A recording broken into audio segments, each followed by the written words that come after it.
Şəhərdə көптен яңа ел рухы хөкем итә. Үзәк мәйданда, паркларда, ишек алларында чыршылар безәлде, кар сыннары толлар ясалды.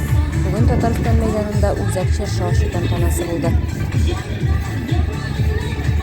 Келген кунакларны бәйрәм белән котлап, район башлыгы Марсель Шайдуллин үзенең изге теләкләрен җиткерде.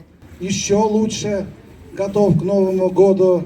Прекрасные елки, прекрасные такие новогодние городки. Вот благодаря огромной поддержке наших нефтяников ПАО «Татнефть». Огромное спасибо генеральному директору ПАО «Татнефть» Маганову Наилю Рифатовичу. Огромное спасибо нашим руководителям города, района. В этом году вот благодаря совместной работе мы подготовились к Новому году. Поэтому всех с наступающим Новым годом! Здоровья, удачи, успехов!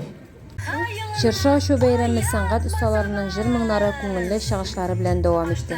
Кешелеккә бай